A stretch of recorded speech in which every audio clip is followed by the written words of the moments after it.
ജീവധാര ജീവമൊഴി കാൽവരിനാഥന്റെ സ്നേഹമൊഴി തിരുനിറത്താൽ ജീവനേകും യേശുനാഥന്റെ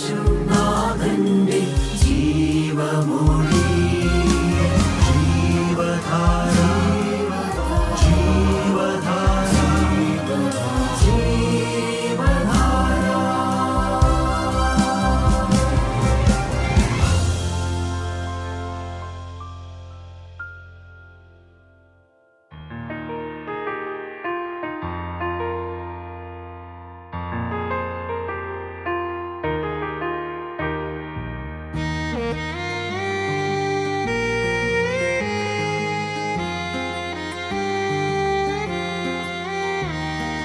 ആത്മമണാളൻ തൻ വിശുദ്ധന്മാർക്കായി വേഗം വന്നിടുമേ, കാത്തിരിക്കുക നാം. ആത്മമണാളൻ തൻ വിശുദ്ധന്മാർക്കായി വേഗം വന്നിടുമേ, കാത്തിരിക്കുക നാം. യേശുവിൻ പേർക്കായി പാടു സഹിച്ചിടാം, ക്രൂശെടുത്തു കൊണ്ടനുഗമിച്ചിടാം. ക്രിസ്തേശുവിൻ പേർക്കായി പാടു സഹിച്ചിടാം, ക്രൂശെടുത്തു കൊണ്ടനുഗമിച്ചിടാം. അന്ത്യത്തോളവും സഹിച്ചിടുന്നവർ തേജപൂർണരായി തൻ കൂടെ വാഴുമേ. അന്ത്യത്തോളവും സഹിച്ചിടുന്നവർ തേജപൂർണരായി തൻ കൂടെ വാഴുമേ. ആത്മമണാളൻ തൻ വിശുദ്ധന്മാർക്കായി വേഗം വന്നിടുമേ, കാത്തിരിക്കുക നാം.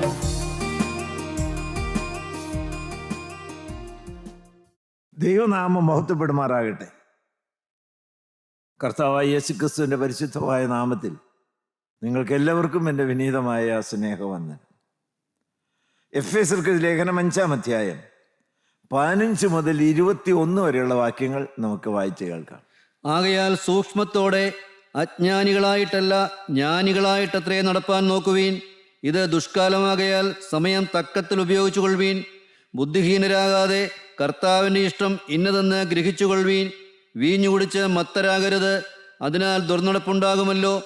ആത്മാവ് നിറഞ്ഞവരായി സങ്കീർത്തനങ്ങളാലും സ്തുതികളാലും ആത്മീക ഗീതങ്ങളാലും തമ്മിൽ സംസാരിച്ചും നിങ്ങളുടെ ഹൃദയത്തിൽ കർത്താവിന് പാടിയും കീർത്തനം ചെയ്തും നമ്മുടെ കർത്താവായ യേശുക്രിസ്തുവിൻ്റെ നാമത്തിൽ ദൈവവും പിതാവുമായവന് എല്ലായ്പ്പോഴും എല്ലാറ്റിനു വേണ്ടിയും സ്തോത്രം ചെയ്തുകൊള്ളുവീൻ.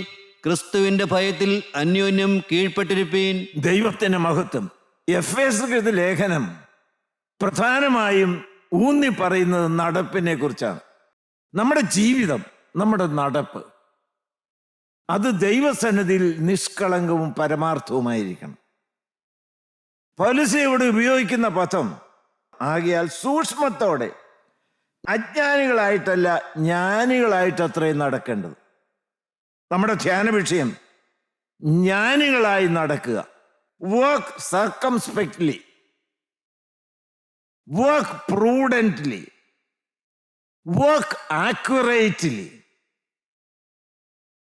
നാലുപാട് നോക്കി വളരെ ജാഗ്രതയോടെ വളരെ ശ്രദ്ധയോടെ work correctly, work as intelligent people. Hallelujah, ദൈവത്തിന് സ്തോത്രം. എന്താണ് അങ്ങനെ പറയാൻ കാരണം? എന്താണ് പറയാൻ കാരണം? 16-ാമത്തെ വാക്യം വായിച്ച്. ഇത് ഇത് ദുഷ്കാലമാണ്. These are evil days. These are difficult days. ആരെ വിഴുങ്ങുമെണ്ട് എന്ന് വിചാരിച്ച് അലർന്ന സിംഹം പോലെ ഊടാടി നടക്കുന്ന സാത്താൻ, അവന്റെ കയ്യിൽ പ്രവർത്തനം നടത്തുന്നതായ, അവന്റെ അധികാരത്തിന് കീഴിലായ വ്യക്തികൾ ഈ ലോകത്തിൽ അനേകരെ പാപത്തിലേക്ക് പ്രേരിപ്പിക്കുവാൻ വേണ്ടി കഠിനാധ്വാനം ചെയ്യുന്നു. സുവിശേഷ രംഗം പോലും മലീമസമാക്കപ്പെട്ടിരിക്കുന്നതായ ഒരു കാലഘട്ടം. സത്യം എവിടെയുണ്ട്? വിശ്വസ്ത എവിടെയുണ്ട്? പരിശുദ്ധി എവിടെയുണ്ട്? ആത്മാർത്ഥത എവിടെയുണ്ട്? ദൈവത്തിന് മഹത്വം. ദൈവമക്കളെ, these are evil days, these are difficult days. വക്രതയും കോട്ടമുള്ള തലമുറ. ഒന്ന് ചൊവ്വേ നേരെ ജീവിക്കുക എന്ന് പറയുന്നത് എളുപ്പമുള്ള കാര്യമല്ല. സമർപ്പണം എടുത്ത ദൈവമക്കളെ വീഴിക്കുവാൻ വേണ്ടി സകല സാഹചര്യങ്ങളും ഇന്ന് ലോകം ക്രമീകരിച്ചിട്ടുണ്ട്. അന്ന് ഏദൻ പർദീസയിൽ എന്ന പോലെയാണ് ഇന്നും. വളരെ മനോഹരമായി കാണാൻ കൊള്ളാവുന്നതും തിന്മാൻ രുചിയുള്ളതും ആഗ്രഹിക്കാൻ കൊള്ളാവുന്നതുമായ പഴങ്ങൾ അതുമായിട്ട് വന്ന് മനുഷ്യനെ വഞ്ചിക്കാൻ വേണ്ടി നോക്കുന്നതായ രംഗം. ദൈവത്തിന് സ്തോത്രം.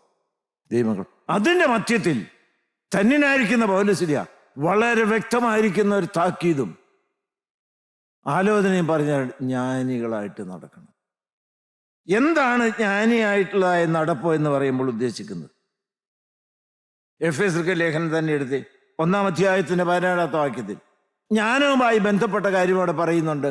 നിങ്ങൾക്ക് വേണ്ടി ഇടപെടാതെ സ്തോത്രം ചെയ്ത് എൻ്റെ പ്രാർത്ഥനയിൽ നിങ്ങളെ ഓർത്തുകൊണ്ട് നമ്മുടെ കർത്താവായ യേശു ക്രിസ്തുവിന്റെ ദൈവവും മഹത്വമുള്ള പിതാവായവൻ നിങ്ങൾക്ക് തന്നെക്കുറിച്ചുള്ള പരിജ്ഞാനത്തിൽ ജ്ഞാനത്തിൻ്റെയും വെളിപ്പാടിൻ്റെയും ആത്മാവിനെ തരേണ്ടതിനും. ദൈവത്തിന് സ്തോത്രം. നിങ്ങൾക്ക് മനസ്സിലായത്? ജ്ഞാനത്തിൻ്റെയും പരിജ്ഞാനത്തിൻ്റെയും ആത്മാവ് വ്യക്തമായിട്ട് നിങ്ങൾ മനസ്സിലാക്കണം.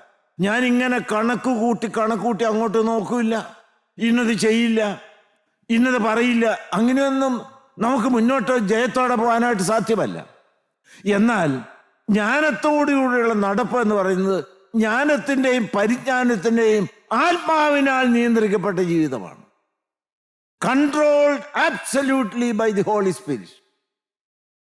തെറ്റുപറ്റാത്ത പരിശുദ്ധാത്മാവിനാൽ സമ്പൂർണമായി നിയന്ത്രിക്കപ്പെട്ടതായ ഒരു ജീവിതം. ഹല്ലേലൂയ. ദൈവത്തിന് സ്തോത്രം, ദൈവത്തിന് സ്തോത്രം. ദൈവം മഹത്വപ്പെടുവാറാകട്ടെ. ദൈവമക്കളെ, ഞാൻ ഒരു വലിയ മർമ്മം നിങ്ങളോട് പറയാം. കൊലോസ്യർക്ക് ലേഖനം അതിന് 2-ാം അധ്യായത്തിന്റെ 3-ാമത്തെ വാക്യം വായിച്ച്. അവനിൽ ജ്ഞാനത്തിൻ്റെയും പരിജ്ഞാനത്തിൻ്റെയും നിക്ഷേപങ്ങളൊക്കെയും ഗുപ്തമായിട്ടിരിക്കുന്നു. എന്താണ് ജ്ഞാനം? ജ്ഞാനം ഒരു വ്യക്തിയാണെന്ന് ഞാൻ പറയും. അത് കർത്താവായ യേശുക്രിസ്തുവാണ്. ഇൻ ജീസസ് ക്രൈസ്റ്റ്, കർത്താവായ യേശുക്രിസ്തുവിൽ ജ്ഞാനത്തിൻ്റെയും പരിജ്ഞാനത്തിൻ്റെയും നിക്ഷേപം നിഗൂഢമായി ഒളിച്ചു വെച്ചിരിക്കുകയാണ്. ദൈവത്തിന് സ്തോത്രം. ആ ജ്ഞാനത്തിന്റെ താക്കോൽ യേശുക്രിസ്തുവാണ്. Jesus Christ is a key that opens the hidden treasures of wisdom and knowledge. Hallelujah. ദൈവത്തിന് സ്തോത്രം. ഈ മുഖവന്മാരായിരിക്കുന്ന ആളുകളെ കുറിച്ച് അത്ഭുതം കൂറിക്കൊണ്ട് ജനം പറയുകയാണ്. അക്ഷരാഭ്യാസമില്ലാത്ത ഇവരെ ആഴമേറിയ സ്വർഗീയ മർമ്മങ്ങൾ എങ്ങനെ അവർക്ക് പറയുവാനും വിശദീകരിക്കുവാനും സാധിക്കുന്നു? അവരിൽ ഈ ജ്ഞാനമാകുന്ന കർത്താവായ യേശുക്രിസ്തു ഉണ്ട്. അവരിൽ പരിജ്ഞാനത്തിന്റെ പൂർണ്ണതയായിരിക്കുന്ന പരിശുദ്ധാത്മാവുണ്ട്. ഈ യേശു വന്ന് നിറഞ്ഞോ ബുദ്ധി പ്രകാശിക്കും. യേശു വന്ന് നിറഞ്ഞോ ആഴങ്ങളിലേക്ക് നമുക്ക് പോകാനായിട്ട് സാധിക്കും. ഹല്ലേലൂയ. ദൈവത്തിന് മഹത്വം. ദൈവനാമം മാത്രം മഹത്വപ്പെടുമാറാകട്ടെ. യേശു അകത്ത് വരണം. ഇയ്യോബിന്റെ പുസ്തകം 28-ാം അധ്യായത്തിൽ അതിൽ എവിടെ നിന്നാണ് ഈ ജ്ഞാനം കിട്ടുന്നത്? ഇയ്യോബ് 28:12 വായിച്ച്. എന്നാൽ ജ്ഞാനം എവിടെ കണ്ടുകിട്ടും? ജ്ഞാനം എവിടെ കണ്ടുകിട്ടും? വിവേകത്തിന്റെ ഉത്ഭവസ്ഥാനം എവിടെ? വിവേകത്തിന്റെ ഉത്ഭവസ്ഥാനം. എനിക്കത് വേണമെന്നുണ്ടല്ലോ. ജ്ഞാനത്തോടുകൂടി നടക്കണം, വിവേകത്തോടുകൂടി പെരുമാറണം, നന്നായിട്ട് പഠിക്കണം, നന്നായിട്ട് ജയിക്കണം, നന്നായിട്ട് പഠിച്ചുയരണം, സ്വർഗീയമായിരിക്കുന്ന മർമ്മങ്ങൾ ആഴത്തിൽ ഗ്രഹിക്കണം. And what is actually the source? ദൈവത്തിന്റെ സ്തോത്രം. And origin of knowledge and understanding. ദൈവത്തിന്റെ സ്തോത്രം. അത് വേറെ ആർക്കും പറഞ്ഞു തരാൻ ഒക്കില്ല. God alone knows where wisdom dwells. ജ്ഞാനം എവിടെയാണ്? ആ നല്ലവനായ ദൈവം പറഞ്ഞു തരികയാണ്. 28 വായിച്ച്. കർത്താവിനോടുള്ള ഭക്തി തന്നെ ജ്ഞാനം. ഓ, എത്ര വ്യക്തമാണ്. ഹല്ലേലൂയ. ഇപ്പോൾ ജ്ഞാനത്തിന്റെ ആത്മാവ് നിങ്ങളുടെ മേൽ വന്ന് പതിക്കുകയാണ്. ഹല്ലേലൂയ. ദൈവത്തിൽ the fear of the Lord is the true wisdom. ദൈവത്തോടുള്ള ഭക്തി തന്നെ ജ്ഞാനം. ദൈവത്തിന് സ്തോത്രം. ദൈവഭക്തി ജ്ഞാനത്തിന്റെ ആരംഭമാകുന്നു. ഒരു കൂട്ടം കൂടെ എൻ്റെ അതിന്റെ കൂട്ടത്തിൽ. എന്താണത്? ദോഷം അകന്നു നടക്കുന്നത് തന്നെ വിവേകമെന്ന്. ദോഷം വിട്ട് അകന്ന് നടക്കുന്നത് തന്നെ വിവേകം. Depart from evil is real understanding. സഹോദരി സഹോദരന്മാർ, നിങ്ങൾക്ക് അർത്ഥം മനസ്സിലാകും. കുറെ വായിച്ച് ബുദ്ധി വികസിപ്പിക്കുന്നതല്ല. ഡോക്ടറേറ്റ് എടുക്കുന്നതല്ല, അതായിക്കും നല്ല കാര്യം. കുറേ കാര്യങ്ങൾ പഠിച്ച് തലയിൽ കയറ്റി വെക്കുന്നതല്ല. The fear of the Lord is a true wisdom. ദൈവത്തിന് സ്തോത്രം. കർത്താവായ യേശുക്രിസ്തുവിലുള്ള വിശ്വാസം, ഒരു ദൈവ ഭയം, ദൈവനെ കാണുന്നതായിരിക്കുന്ന ബോധ്യം, ദൈവം എന്നും ജീവിക്കുന്നു, പ്രവർത്തിക്കുന്നു, വ്യാപരിക്കുന്നു എന്നുള്ള സത്യത്തെ അംഗീകരിക്കുക. അത് ബോധ്യം വന്നാലോ, keep away from everything that looks like sin. Hallelujah, ദൈവത്തിന് സ്തോത്രം. Depart from evil is real understanding. പാപം കൂടാതെയുള്ള ഈ ജീവിതം ദൈവം കാണുന്നു. ഈ ജ്ഞാനം ആർക്കെല്ലാം ഉണ്ട്? ദൈവത്തിന് സ്തോത്രം. ഈ പരിജ്ഞാനം ആർക്കെല്ലാം ഉണ്ട്? ദൈവം ഇപ്പോൾ എന്നെ കാണുന്നു. ദൈവത്തിന്റെ പരിശുദ്ധാത്മാവിന്റെ മന്ദിരമായി എന്നെ ചമഞ്ചിരിക്കുന്നു. ഈ ആത്മാവുള്ളവനാണ് ജ്ഞാനി. ദൈവത്തിന് സ്തോത്രം. ഈ ആത്മാവ് ഗുപ്തമായിരിക്കുന്നത് എവിടെയാണ്? കർത്താവായ യേശുക്രിസ്തു. ആ യേശുക്രിസ്തുവിന് വേണ്ടി ഹൃദയം തുറന്നിട്ടുണ്ടോ? അവനാണ് അക്ഷരാഭ്യാസം, കൂട്ടക്ഷരം എഴുതാൻ അറിയാൻ വയ്യാത്തവനാണെങ്കിലും ജ്ഞാനി യേശു ഉള്ളവനാണ്. അതല്ലേ ശിഷ്യന്മാരും മീനുളുമാറുന്ന മുക്കുവന്മാരുടെ ജീവിതത്തിൽ ഇവർക്ക് ഈ ജ്ഞാനം എവിടെയെന്ന് ശാസ്ത്രിമാരും പണ്ഡിതന്മാരും എല്ലാം അത്ഭുതപ്പെട്ടു പോയി. കാരണം അവർ കൂടി വ്യാപരിക്കും ദൈവത്തിൻ്റെ ആത്മാവാണ്. ഇപ്രകാരം ദൈവിക ജ്ഞാനവും പരിജ്ഞാനമുള്ളതായ ഒരു വ്യക്തിയുടെ ജീവിതത്തിൽ ഈ ജ്ഞാനം എങ്ങനെയെല്ലാം പ്രകടമാകും? ഈ ജ്ഞാനത്തിന് ലക്ഷണങ്ങൾ എന്തെല്ലാമാണ്? ഈ ജ്ഞാനം എന്നിൽ ഉണ്ട് എന്ന് പറഞ്ഞാൽ പോരാ, അതെങ്ങനെ നിങ്ങൾക്ക് തെളിയിക്കാം? അതിൻ്റെ ലക്ഷണങ്ങൾ എന്തെല്ലാമാണ്? ജ്ഞാനി വ്യക്തിപരമായ ജീവിതത്തിൽ പ്രകടമാക്കേണ്ടതായ സ്വഭാവ മേന്മകൾ എന്തെല്ലാമാണ്? ഒന്നാമത്തെ കാര്യം വായിച്ച് എഫേസർ 5:16 വായിച്ച്. ഇത് ദുഷ്കാലമാകിയാൽ സമയം തക്കത്തിൽ ഉപയോഗിച്ചു കൊള്ളുവീൻ. സമയം തക്കത്തിൽ ഉപയോഗിച്ചു കൊള്ളുവീൻ. Making the very most of the time. ദൈവത്തിന് സ്തോത്രം. ഒരു അരുവിയിൽ ഒഴുകുന്ന വെള്ളം പോലെയാണ് സമയം. വെള്ളം ഇങ്ങനെ ഒഴുകിക്കൊണ്ടിരിക്കുകയാണ്. ഞാൻ കാലെടുത്ത് വെച്ച് ആ ഒഴുകുന്ന വെള്ളത്തിൽ ചവിട്ടി നിന്നു. ഞാൻ എൻ്റെ കാല് തൊട്ടായ വെള്ളം അങ്ങ് ഒഴുകിപ്പോയി. പിന്നെ ഞാൻ എത്ര പരിശ്രമിച്ചാലും ആ വെള്ളത്തിൽ ചവിട്ടാൻ ഒക്കില്ല. കയ്യിൽ നിന്ന് കല്ല് എറിഞ്ഞ് വിട്ടുപോയതുപോലെ ഈ നിമിഷം വിട്ടുപോയാൽ തീർന്നു. ഈ നിമിഷമാണ് ഏറ്റവും വിലയേറിയതായ വസ്തു. ദൈവമക്കളെ, ഏറ്റവും മനോഹരമായി കരുതലോട് ഉപയോഗിക്കേണ്ട ഒന്നാണ് സമയം എന്ന് പറയുന്നത്. ലോകത്തിലെ ഏറ്റവും വെളിപ്പിടിപ്പുള്ളതായിരിക്കുന്ന വസ്തു. ഹല്ലേലൂയ, ദൈവത്തിന് സ്തോത്രം. ഒരിക്കൽ നഷ്ടപ്പെട്ടുപോയ സമയം 10,000 കുതിരകൾ ചേർന്ന് ശക്തിയോടെ പിടിച്ചു വലിച്ചാലും തിരികെ കിട്ടുകയില്ല. രണ്ട് കാര്യങ്ങൾ. ഒന്ന്, ഒരിക്കൽ നഷ്ടപ്പെട്ടാൽ എന്നേക്കുമായി നഷ്ടപ്പെട്ടു എന്നുള്ള ബോധ്യത്തോടെ പരമാവധി പ്രയോജനമുള്ളതായ നിമിഷങ്ങളായി നമ്മൾ അവനെ ഉപയോഗിക്കണം. സമയം ഒരിക്കലും ദൈവമക്കളെ പാപം ചെയ്ത് ദൈവത്തെ വേദനിപ്പിക്കാൻ ഉപയോഗിക്കുന്നതായിരിക്കരുത്. തക്കത്തിൽ ഉപയോഗിച്ചു കൊള്ളണം. ഒന്നും നമ്മൾ മാറ്റിവെക്കരുത്. പ്രാർത്ഥിക്കേണ്ട സമയം, പ്രവർത്തിക്കേണ്ട സമയം, ജാഗരിക്കേണ്ടതായ സമയം, ബൈബിൾ വായിക്കേണ്ടതായ സമയം, പഠിക്കേണ്ടതായ സമയം, ഉണർന്നിരിക്കേണ്ടതായ സമയം. ഹല്ലേലൂയ, നന്ദിയോടെ സ്തോത്രം. ഇത് തന്നെ സുപ്രസാദകാലം. ഹല്ലേലൂയ. ദൈവമക്കളെ, 1 കോടി രൂപ നഷ്ടപ്പെട്ടോ? കഠിനാധ്വാനം ചെയ്ത് ബിസിനസ് ചെയ്ത് എങ്ങനെയെങ്കിലും നമുക്ക് അത് തിരികെ നേടാം. നഷ്ടപ്പെട്ടതായ ഒരു നിമിഷമോ? ഇത് തന്നെ രക്ഷാ ദിവസം. കർത്താവ് വന്ന് കരം നീട്ടി നിൽക്കുന്ന സമയം. അതിന് ബോധ്യമുള്ള കാര്യം പറയും. കർത്താവ് വന്ന് കരം നീട്ടി നിൽക്കുന്ന സമയം. ബാലകൻ 5 അപ്പവും 2 മീനും കൈമാറിയതുപോലെ നിങ്ങളുടെ ജീവിതം മുഴുവൻ കുറവുകളോടുകൂടി ഏൽപ്പിച്ചു കൊടുക്കാൻ കൊള്ളാവുന്നതായ സമയം. കർത്താവ് ഏറ്റുവാങ്ങാൻ കണ്ടതായ മക്കൾ ഏറ്റുവാങ്ങാൻ കണ്ടതായ സമയം ഏറ്റെടുത്ത് വാഴ്ത്തി അനുഗ്രഹിച്ച് നിറപടിയായി നിങ്ങൾക്ക് മടക്കിത്തരാൻ കണ്ടിരിക്കുന്ന സമയം. ജീവിതം കൈമാറുമോ?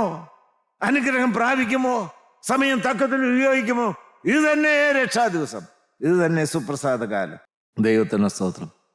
സമയത്തെ ഒരിക്കലും തൂർത്തടിക്കരുത് എന്ന് ബെഞ്ചമിൻ ഫ്രാങ്ക്ലിൻ പറയും. സമയത്തെ ഒരിക്കലും തൂർത്തടിക്കരുത്. കാരണം സമയം കൊണ്ടാണ് ജീവിതം നിർമ്മിച്ചിരിക്കുന്നത്. ദൈവത്തിന് സ്തോത്രം. ജീവിതം വളരെ ഹ്രസ്വമാണ്. അത് ഏറ്റവും മനോഹരമായി നിങ്ങൾ ഉപയോഗിക്കണം. നന്ദിയോടെ സ്തോത്രം. ഒന്ന്, സമയം തക്കത്തിൽ ഉപയോഗിക്കണം. അത് ഒരു ജ്ഞാനിയുടെ ലക്ഷണമാണ്. രണ്ടാമത്തെ ലക്ഷണം എന്താണ്? അടുത്ത വാക്യം വായിച്ച് 5:17 വായിച്ച്. ബുദ്ധിഹീനരാകാതെ കർത്താവിന്റെ ഇഷ്ടം എന്നതെന്ന് ഗ്രഹിച്ചുകൊള്ളുവീൻ.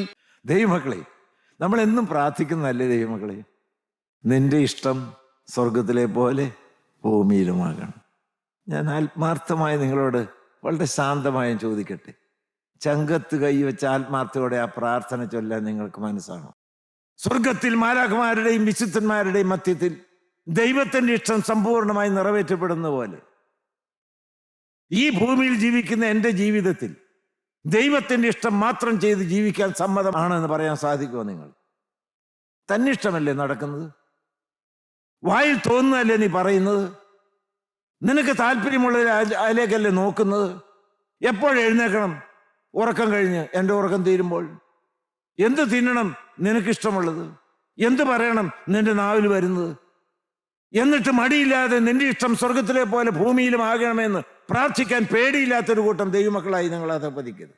നിങ്ങൾ ഇപ്പോൾ ഒരു കാര്യം ചെയ്യാമോ? തെറ്റുകൾ വന്നിട്ടുണ്ട്. സ്വയ ഇഷ്ടപ്രകാരം മാത്രമാണ് ജീവിച്ചത്. ഞാൻ തന്നിഷ്ടക്കാരനാണ്, തന്നിഷ്ടക്കാരിയാണ്. നിങ്ങൾക്കൊന്ന് സമ്മതിക്കാമോ? എങ്കിൽ ഗെത്സമനത്തോട്ടത്തിൽ പിതാവാൻ ദൈവത്തിന് ഇഷ്ടത്തിന് സമ്പൂർണ്ണമായി സമർപ്പിക്കുവാൻ രക്തം വാർന്നൊലിച്ച് കവണ് വീണ് കിടക്കുന്ന കർത്താവായി യേശുക്രിസ്തു നിങ്ങൾക്കൊന്ന് കാണാമോ? യേശുവിനോട് ചേർന്ന് ഗെത്സമനയിലേക്കൊന്ന് പോകാം. അവിടെ മുഴങ്ങുന്ന ഒരു ദൈവീക ശബ്ദമുണ്ട്, ഏകജാതനായ തിരുക്കുമാരന്റെ. എന്താണ്? ദൈവമേ, എൻ്റെ ഇഷ്ടമല്ല നിന്റെ ഇഷ്ടം എൻ്റെ ജീവിതത്തിൽ നടക്കണമേ. എൻ്റെ ഇഷ്ടമല്ല നിന്റെ ഇഷ്ടം നടക്കണമേ. ആത്മാർത്ഥമായി നിങ്ങളോട് ചോദിക്കട്ടെ, കെഞ്ചി അപേക്ഷിക്കട്ടെ. യേശുവിനോട് ചേർന്ന് മുട്ടുമടക്കി രോമകൂപങ്ങൾ കൂടി വലിയ തുള്ളി രക്തം പോലെ വാർന്നൊലിക്കുന്ന അവരിമനാഥന്റെ കാൽപാദം വിറയ്ക്കുന്ന കൈകൾ കൊണ്ട് വിശ്വാസത്തിന്റെ കരം കൊണ്ടും തൊട്ടുകൊണ്ട് തന്നിഷ്ടം താഴെ വെച്ച് പൊന്നിഷ്ടത്തിന് സമർപ്പിക്കാൻ തയ്യാറുള്ള ദൈവമക്കൾ ആരെല്ലാം ഉണ്ട്? നിങ്ങൾക്ക് യേശുവിന്റെ കാൽകൾ മുട്ടുമടക്കാം. ഇന്നു മുതൽ എൻ്റെ ഇഷ്ടപ്രകാരമല്ല, ദൈവ ഇഷ്ടപ്രകാരം പരിശുദ്ധാത്മാവിനെ സമ്പൂർണ്ണമായി നിയന്ത്രിക്കാൻ വിടുവാൻ എന്നെ തന്നെ ഏൽപ്പിച്ചു തരുന്നു തീരുമാനിക്കുന്ന ദൈവമക്കൾ ആരെല്ലാം ഉണ്ട്. ദൈവത്തിന് സ്തോത്രം. ഒന്ന്, ജ്ഞാനിയായ ദൈവം സമയം തക്കത്തിൽ ഉപയോഗിക്കും, പാഴാക്കുകയില്ല. രണ്ട്, തന്നിഷ്ടം താഴെ വെച്ച് ദൈവ ഇഷ്ടപ്രകാരം ജീവിക്കും. നന്ദിയോടെ സ്തോത്രം. ഹല്ലേലൂയ. മൂന്നാമത്തെ കാര്യം എന്താണ്? 5:18 വായിച്ച്. വീഞ്ഞു കുടിച്ച് മത്തരാകരുത്. വീഞ്ഞു കുടിച്ച് മത്തരാകരുത്, അതിനാൽ ദുർനടപ്പുണ്ടാകുമല്ലോ. ദൈവ ഇഷ്ടത്തിന് സമർപ്പിച്ച് ദൈവവൈതൽ ജീവിതത്തിലെ സകല പാപത്തിൽ നിന്നും ദുർനടപ്പിൽ നിന്നും വിട്ടകന്ന് വിശുദ്ധിയോടെ ജീവിക്കണം. ജീവിത വിശുദ്ധി നമ്മുടെ കൈമുതലായിരിക്കണം. നന്ദിയോടെ സ്തോത്രം. ദൈവമക്കളെ, സ്വർഗരാജ്യം എന്ന് പറയുന്നത് പരിശുദ്ധമായ രാജ്യമാണ്. അത് വിശുദ്ധന്മാർക്ക് വേണ്ടി കാക്കപ്പെട്ടിരിക്കുന്ന മണ പറയാണ്. യാതൊരു അശുദ്ധനും അതിൽ കൂടി കടക്കുകയില്ല. ശ്രദ്ധ വെച്ച് കേൾക്കണം. യേശയ്യാപ്രവാചകൻ 35-ാം അധ്യായത്തിൽ പറഞ്ഞു, അതിന് വിശുദ്ധ വഴി എന്ന് പേരാകും, യാതൊരു അശുദ്ധനും അതിൽ കൂടി കടക്കുകയില്ല. ഈ കൂട്ടായ്മയിൽ വന്ന് ദൈവത്തിന്റെ സത്യവചനം ശരിയായി കേൾക്കുന്ന ദൈവമക്കളുടെ ജീവിതത്തിൽ എന്നേക്കുമായി പാപത്തോട് യാത്ര പറഞ്ഞു കർത്താവായ യേശുക്രിസ്തു കാൽവരിയിൽ തന്റെ ദേഹമെന്ന തിരശ്ശീല ചീന്തി തുറന്ന വിശുദ്ധിയുടെ ഇടുക്കമുള്ള വഴിയിലൂടെ വിശ്വാസത്തിന്റെ കാലുകളിൽ എടുത്തു വെച്ച് മുന്നോട്ട് പോകാൻ തീരുമാനിച്ച ദൈവം ഇതല്ലേ? Keep away from everything that looks like sin. ദൈവങ്ങളോട് പറയട്ടെ, കറതീണ്ടാത്ത ഒരാളത്വത്തിന്റെ ഉടമ, ലോകത്തിലെ യാതൊന്നിനാലും കളങ്കം പറ്റാത്തതായ ഒരു വിശുദ്ധ ജീവിതത്തിന് സൗരഭ്യം പേർന്നതായ ഒരു ജീവിതം. People must smell Christ in you. അത് എൻ്റെ ഒരു കൊതിയാണ് ദൈവമക്കളെ, ഉള്ളത്തിന്റെ ഉള്ളറയിലെ ആഗ്രഹമാണ്. Hallelujah, hallelujah. രക്തക്കോട്ടയിൽ അങ്ങ് സംരക്ഷണം കിട്ടി. ഓരോ അവയവങ്ങളിലും കുഞ്ഞാടിന്റെ രക്തം അടയാളമിട്ട് വേർതിരിച്ച് ദൈവത്തിന് സ്തോത്രം ആത്മാവിന്റെ തീയിൽ കത്തി ജ്വലിച്ച് ഈ ലോകത്തിൽ നമ്മൾ ജീവിച്ചാൽ തേജസ്സിന്റെ മണവറ നമുക്ക് പോകാനായിട്ട് സാധിക്കും. ഇവിടെ എങ്ങനെയെങ്കിലും ജീവിച്ചിട്ട് നല്ലൊരു ശവടക്ക് കിട്ടിയെന്ന് വിചാരിച്ചോണ്ട് സ്വർഗത്തിൽ പോകും നിങ്ങൾ ധരിക്കരുത്. ഇവിടെ ജീവിതം വിശുദ്ധമാണോ? വിശുദ്ധന്മാർക്ക് വേണ്ടിയുള്ള രാജ്യത്തിൽ നിങ്ങൾക്ക് പ്രവേശനം ലഭിക്കും. ദൈവത്തിന് സ്തോത്രം. വിശുദ്ധിയുടെ നടപ്പ് ഓരോ കാര്യത്തിലും, ഓരോ ചലനത്തിലും, ഓരോ ചിന്തയിലും, ഓരോ ഭാവത്തിലും, ഓരോ വാക്കിലും സ്വർഗരാജ്യം വിശുദ്ധന്മാർക്കുള്ളതാണ്. ദൈവമക്കളെ, നമ്മുടെ കൂട്ടായ്മയിൽ ദൈവമക്കൾ വിശുദ്ധന്മാരായിരിക്കും. വേറെ ഒന്നും ഞങ്ങൾ പറയുന്നില്ലല്ലോ. വിശുദ്ധന്മാർ പണസംബന്ധമായ കാര്യങ്ങളിൽ, സെക്സ് സംബന്ധമായ കാര്യങ്ങളിൽ, ലോകവുമായിട്ടുള്ള ബന്ധത്തിൽ, ഓരോ വാക്കുകളിലും വിശുദ്ധരായിരിക്കണം. നാലാമത്തെ കാര്യം എന്താണ്? ദൈവത്തിന് സ്തോത്രം. 5:19 വായിച്ച്. ആത്മാവ് നിറഞ്ഞവരായി, ആത്മാവ് നിറഞ്ഞവരായി സങ്കീർത്തനങ്ങളാലും സ്തുതികളാലും ആത്മീക ഗീതങ്ങളാലും തമ്മിൽ സംസാരിച്ചും നിങ്ങളുടെ ഹൃദയത്തിൽ കർത്താവിന് പാടിയും കീർത്തനം ചെയ്തും നമ്മുടെ കർത്താവായ യേശു ക്രിസ്തുവിന്റെ നാമത്തിൽ ദൈവവും പിതാവുമായവനെ എല്ലായ്പ്പോഴും എല്ലാറ്റിനു വേണ്ടി സ്തോത്രം ചെയ്തുകൊള്ളുകയും. ഹല്ലേലൂയ. ആത്മനിറവിന്റെ ആരാധനയുള്ള ദൈവമക്കളായിരിക്കണം. ആത്മീയ ജീവിതം എത്ര മനോഹരമാണ് നിങ്ങൾക്കറിയാമോ? ഹല്ലേലൂയ. ദൈവത്തിന് സ്തോത്രം, ദൈവത്തിന് സ്തോത്രം. ഗലാത്യർ 5:16 ഒറ്റ വാക്യത്തിൽ എങ്ങനെയുള്ള നടപ്പാണെന്ന് വ്യക്തമായി പറയുന്നുണ്ട്. ആത്മാവിന്റെ നിറവിൽ വേണം നടക്കാൻ. Walk in spirit, filled with spirit. ദൈവമക്കളെ, അതും പാവപ്പെട്ട അടിയന്റെ ഒരു കൊതിയും പ്രാർത്ഥനയുമാണ്. സമ്പൂർണമായി ദൈവത്തിന്റെ പരിശുദ്ധാത്മാവിനാൽ നിയന്ത്രിക്കപ്പെടുന്ന ഒരു ജീവിതം. ഞാൻ പാപിയാണ്, ദൈവത്തിന്റെ സ്തോത്രം. ജഡികമായ ചിന്തകളും പ്രവണതകളും എല്ലാം എനിക്കുണ്ട്. പക്ഷെ എൻ്റെ പൊന്നു കർത്താവേ, നന്ദിയോ. I do empty myself. ഞാൻ എന്നെ തന്നെ പാനീയാഗമായി ഒഴിക്കുന്ന പോലെ എൻ്റെ സ്വയത്തെയും എൻ്റെ ആഗ്രഹത്തെയും എൻ്റെ തന്നിഷ്ടതയും എല്ലാം ഞാൻ ക്രൂശിന് ചോട്ടിൽ അടിയറ വയ്ക്കുകയാണ്. നിന്റെ തിരുരക്തത്താൽ ഈ പാത്രത്തെ അങ്ങ് സമ്പൂർണ്ണമായി കഴുകണമേ. ദൈവത്തിന്റെ പരിശുദ്ധാത്മാവിനെ അങ്ങ് നിയന്ത്രിക്കണമേ. ഈ ജീവിതത്തിന്റെ ചുക്കാൻ പരിശുദ്ധാത്മാവ് ഏറ്റെടുക്കണമേ. എനിക്ക് തെറ്റുപറ്റും, പക്ഷെ പരിശുദ്ധാത്മാവിന് ഒരിക്കലും തെറ്റുപറ്റുകയില്ലല്ലോ. Hallelujah, hallelujah, hallelujah. പൗലോസ് പറയുന്നല്ലോ, drawn irresistibly by the Holy Spirit. അപ്രതിരോധ്യനായി ദൈവത്തിന്റെ പരിശുദ്ധാത്മാവിനാൽ മാത്രം നിയന്ത്രിക്കപ്പെട്ട് വലിച്ചുകൊണ്ട് പോകുന്ന ഒരു ജീവിതം സാധ്യമാണ്. ദൈവം സാധ്യമാണ്. നന്ദിയോ. ഗലാത്യർ 5:16 വായിച്ച്. ആത്മാവിനെ അനുസരിച്ച് നടപ്പീൻ. ആത്മാവിനെ അനുസരിച്ച് നടപ്പീൻ. തീരുമാനിക്കാവും നിങ്ങൾക്ക്. ഇന്നു മുതൽ പുറത്തേക്ക് ഒരു കാല് വെക്കുമ്പോൾ മുതൽ ആത്മാവിനെ അനുസരിച്ചുള്ള നടപ്പ്. എൻ്റെ ബുദ്ധിയുടെ പ്രമാണത്തിലല്ല, വേറെ ഏതെങ്കിലും ആലോചന പ്രകാരമല്ല, ആത്മാവിനനുസരിച്ചുള്ള നടപ്പ്. പൗലോസ് റോമർ 8 പറയില്ലേ, ആത്മാവിനാൽ ജഡത്തിന്റെ പ്രവൃത്തികളെ മരിപ്പിക്കണം. ദൈവത്തിന്റെ സ്തോത്രം. എൻ്റെതായി മിടുക്കൊണ്ടൊന്നും നടക്കുകയില്ല. ഹല്ലേലൂയ. ദൈവത്തിന്റെ മകൻ, ദൈവത്തിന്റെ സ്തോത്രം. ഞാൻ ആത്മീയനാണോ ജഡികനാണോ? Are you a spiritual man? ഇന്നും ഒരു പ്രാകൃത മനുഷ്യനല്ലേ, ഒരു ജഡിക മനുഷ്യനല്ലേ? ആത്മീയനായിട്ടുണ്ടോ? കാഴ്ചപ്പാടുകൾ ആത്മീയമാണ്. Hallelujah, hallelujah, hallelujah. ദൈവത്തിന് സ്തോത്രം. അങ്ങനെ ദൈവത്തിന്റെ പരിശുദ്ധാത്മാവിനാൽ നിയന്ത്രിക്കപ്പെട്ട ഒരു ജീവിതമാണോ? അവിടെ നിന്നൊരു ശബ്ദം ഉയർന്നുകൊണ്ടിരിക്കും. ദൈവത്തിന് സ്തോത്രം.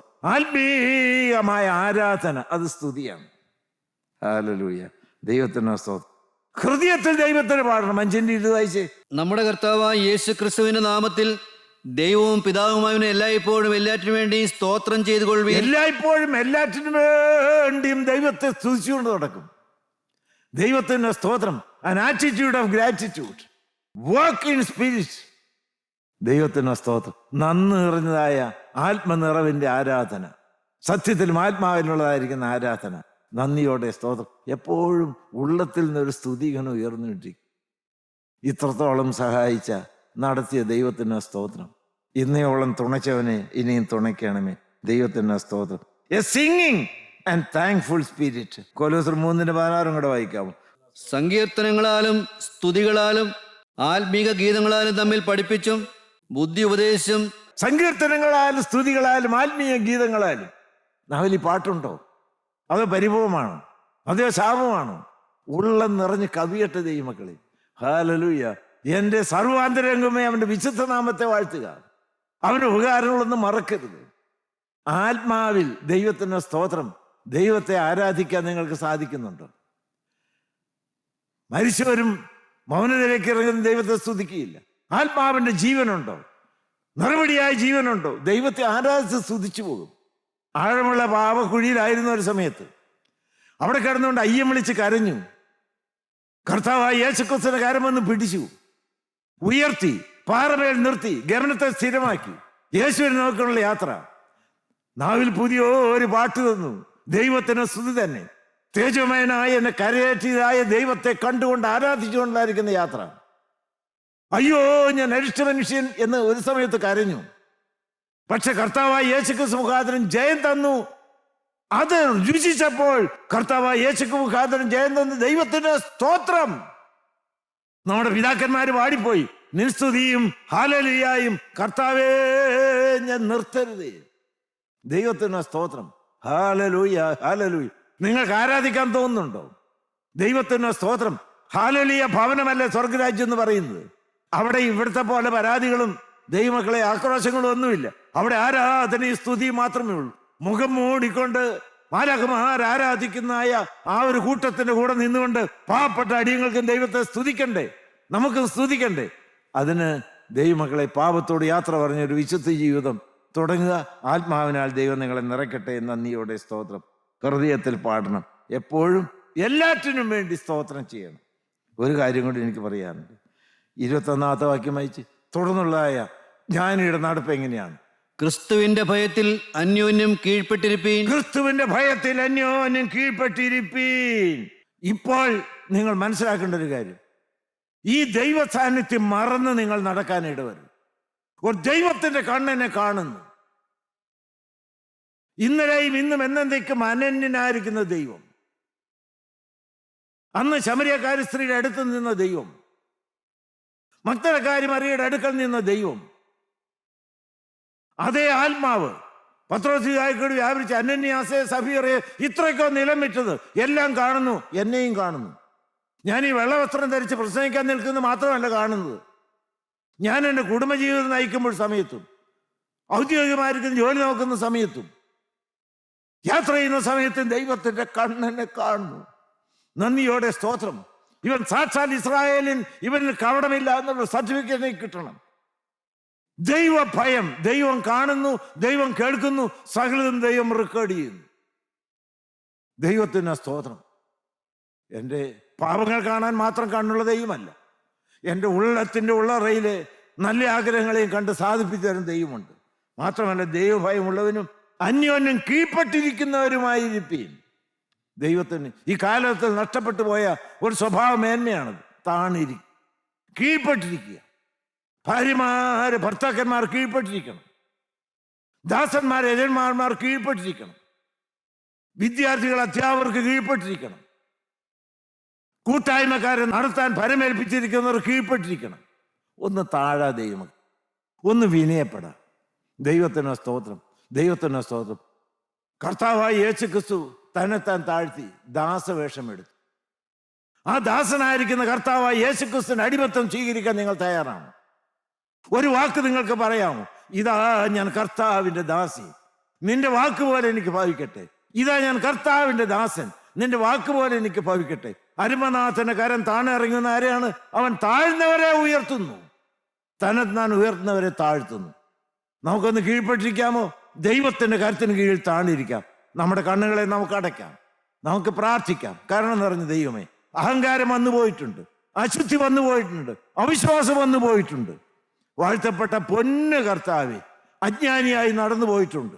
എന്നാൽ ഇപ്പോൾ ഒരു കാര്യം ചെയ്യുകയാണ്, എൻ്റെ തന്നിഷ്ടം മുഴുവൻ താഴെ വെച്ച് സമ്പൂർണമായി ദൈവ ഇഷ്ടത്തിന് എന്നെ തന്നെ സമർപ്പിക്കുന്നു. നിന്റെ കരം എൻ്റെ തലമേൽ വെച്ച് അനുഗ്രഹിക്കണമേ, നടത്തണമേ, കൃപയിൽ പൊതിയണമേ, മഹത്വം തിരുമേനെടുക്കണമേ.